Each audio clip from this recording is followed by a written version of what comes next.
Yo les gars tout le monde, on se retrouve pour une nouvelle vidéo et un nouveau mercato idéal. C'est la période, on enchaîne, ça vous plaît, ça me plaît, c'est vraiment très ludique de faire ça. Donc bienvenue à tous pour une nouvelle édition. Et aujourd'hui on va s'intéresser au club de Manchester City, un club en extrême difficulté cette saison, avec beaucoup d'inquiétudes pour les saisons à venir, des départs importants, celui de Kevin De Bruyne, également des départs qu'on va devoir forcer notamment. Je vais vous les montrer dans ce mercato-là. On va devoir effectuer quand même beaucoup de recrues. Il y a eu un important recrutement qui a été fait lors de l'hiver, mais c'est pas suffisant. On a vu, alors ils ont sécurisé leur place sensiblement en Ligue des Champions. Il va falloir encore jouer demain face à Fulham, mais ça devrait le faire. Ils auront donc une enveloppe suffisante pour faire des coups sur ce mercato. Guardiola l'a dit, il veut un effectif plus qualitatif, mais beaucoup plus court. Donc on va faire partir beaucoup plus de personnes qu'on va en faire rentrer. Il veut refermer son groupe. Il a même menacé de quitter le club si ce n'était pas le cas. Il en avait marre de mettre des joueurs dans la tribune, même pas sur le banc, donc il veut un effectif beaucoup plus resserré et franchement ça peut se comprendre.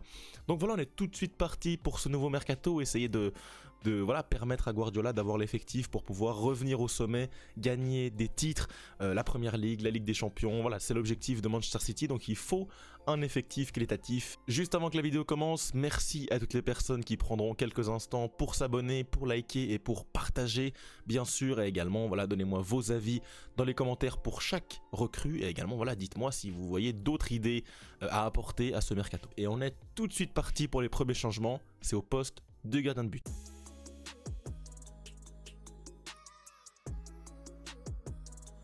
On est parti au poste de gardien de but avec le premier départ de ce mercato. Ça sera, vous l'avez compris, le gardien Ederson pour 20 millions d'euros.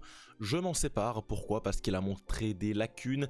Il n'arrive pas à être important, à être clutch. Sa seule bonne série, c'est lors de la finale de Ligue des Champions où il avait été vraiment énorme lors de toute la série. Franchement, lors de toute la campagne de Ligue des Champions. Maintenant, il a clairement des limites. Alors oui, balle au pied, c'est très bon. Mais maintenant, dans les arrêts, dans les sorties aériennes, dans le fait d'être décisif pour son équipe, il n'y est pas, c'est le temps pour moi de s'en séparer. Donc pour 20 millions, je pense que je peux trouver une équipe clairement preneur, donc je m'en sépare. Par contre, je vais devoir faire un achat et ça sera Diogo Costa. C'est le gardien qui revient le plus souvent quand on parle de Manchester City, le gardien de Porto. Pour environ 40 millions d'euros, je pense que tu peux acquérir ses services. C'est un très bon gardien, jeune, moderne, il est titulaire avec l'équipe du Portugal, il est très bon sur penalty, très bon avec les réflexes, mais également très bon balle au pied, ce qui devrait plaire à Guardiola. Et voilà, ça pourrait apporter un peu de fraîcheur et de renouveau à ce poste de gardien de but depuis vraiment des années maintenant, qui est vraiment un souci. Je pense qu'avec Diogo Costa, même si voilà, il est capable également de faire des erreurs, hein, comme tous les gardiens, tu apportes véritablement une nouvelle qualité, un nouveau souffle, qui est pour moi nécessaire à ce poste-là. Derrière, je garde Ortega. Je pense que pour doublure, il n'y a pas trop de soucis. Alors, il y avait eu des soucis vraiment quand il devait être numéro 1. On voyait que par rapport à Ederson, c'était pas non plus la folie. Maintenant, dans un poste de numéro 2, derrière Costa, je pense que ça fait parfaitement l'affaire. Et voilà, je me sépare donc de Ederson et je recrute Diogo Costa.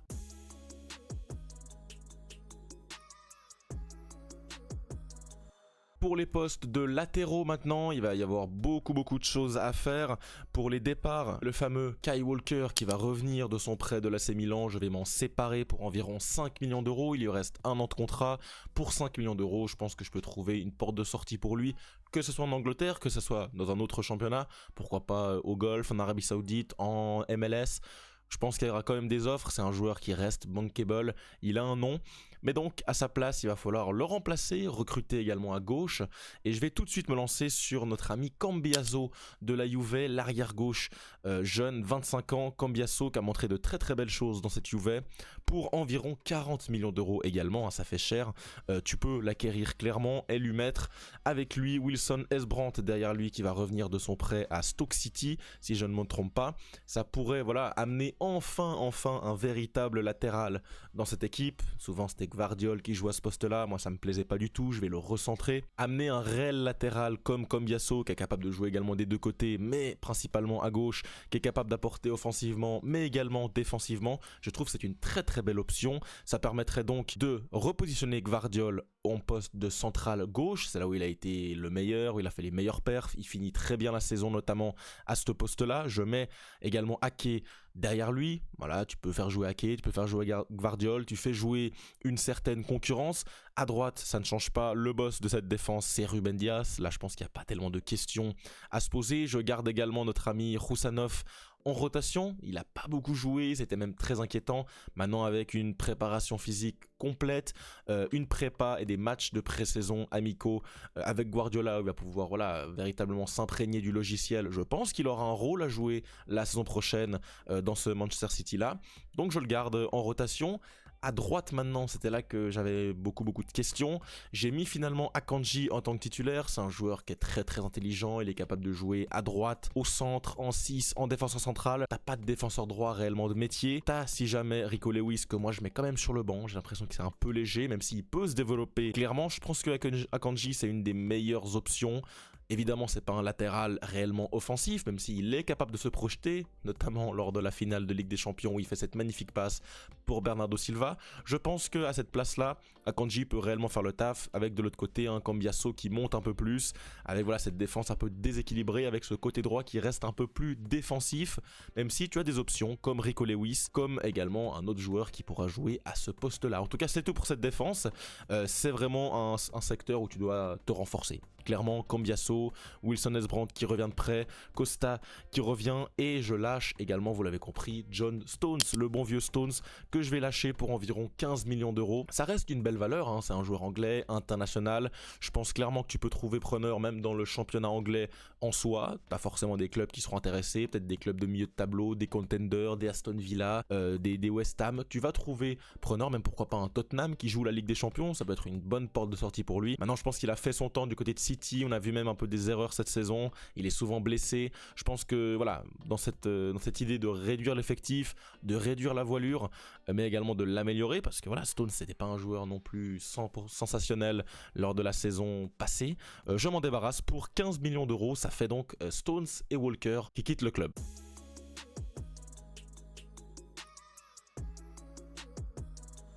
Au milieu de terrain, c'est là où on va avoir un chantier d'envergure. Pourquoi? Parce que bien sûr, Kevin De Bruyne va partir de manière libre, tout simplement, c'est la fin de son contrat, il va quitter le club, il a déjà fait ses adieux lors du dernier match à domicile de la saison précédente. On a également un Phillips qui revient de son prêt, c'était un Ipswich, il revient, je le fais immédiatement partir pour environ 10 millions d'euros, un club anglais peut clairement poser cette somme-là sur Calvin Phillips. 10 millions d'euros, même chose pour Maximo Perrone, qui revient d'un prêt à Côme. Je le vends pour environ 8 millions d'euros également. Même chose pour Gundogan, qui a fait son temps au club.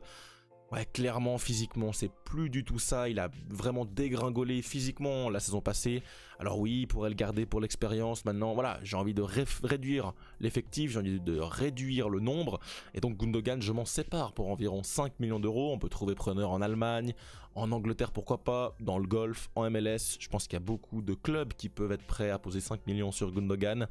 Et bien sûr, Kevin De Bruyne, comme je l'ai dit, il faut évidemment remplacer tout ce beau monde. Et ça va commencer par mon achat d'envergure au milieu de terrain. C'est clairement Tijani Reinders, le Milanais, pour environ 70 millions d'euros. C'est une des rumeurs principal de ce mercato du côté de City.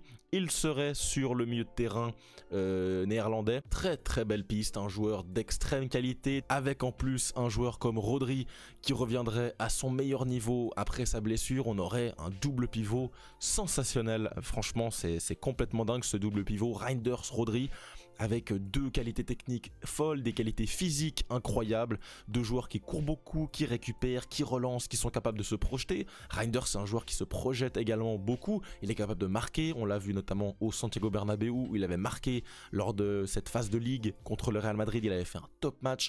Donc franchement, Reinders, pour moi, c'est une prise que tu dois faire. 70 millions, ouais, c'est une belle somme, mais c'est pas non plus vraiment surpayé. On sait que l'AC Milan a souvent des problèmes d'argent, donc pour moi, tu peux l'acheter à ce prix-là.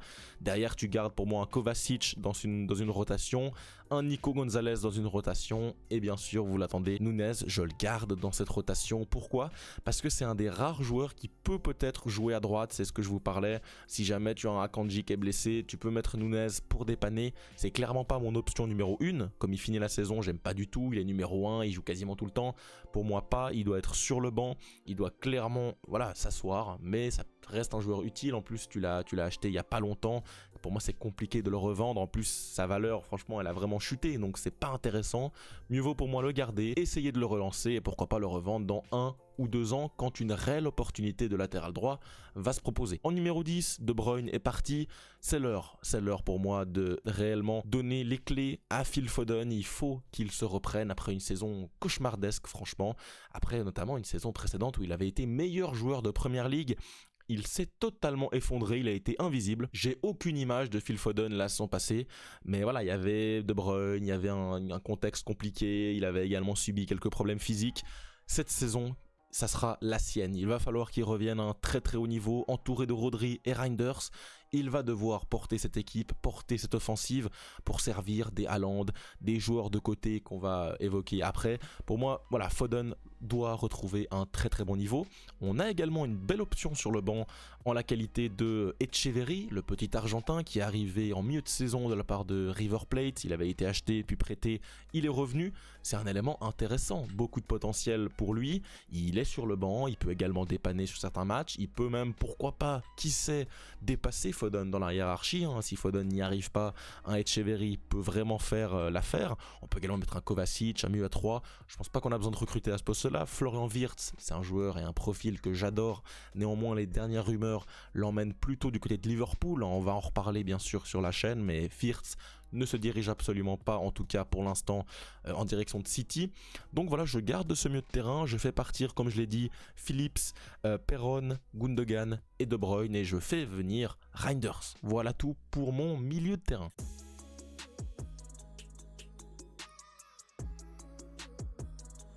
Du côté de l'attaque, pas mal de changements à faire également. Pour moi, un gros départ et une grosse recrue est attendu du côté de City. Le départ, je vous le dis tout de suite, c'est Jack Grealish que je fais partir pour environ 50 millions d'euros. Il lui reste 2 ans de contrat. Il garde pour moi une très très bonne valeur dans des clubs anglais. Ses belles saisons, notamment la saison 2023, la saison à Aston Villa, ces saisons à Aston Villa lui gardent une belle cote. Il est encore assez jeune. Pour moi, un club de Première Ligue ambitieux, milieu de tableau, qui cherche pourquoi pas à se renforcer, peut clairement tenter le pari Jack Grealish, le relancer. Pour moi, pour une 50aine de millions d'euros, pas plus. J'ai beaucoup de vues de mercato idéaux parler de 70, 80 pour Grealish. Non, pour moi, pas du tout. Si tu arrives à le vendre 50 millions, c'est déjà une très très belle affaire.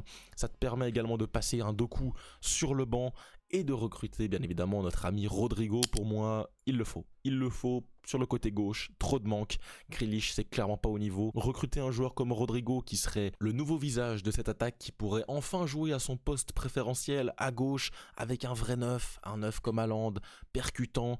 Je pense que tu le mettrais véritablement dans les meilleures dispositions. Ouais, voilà, tu le responsabiliserais sous Guardiola.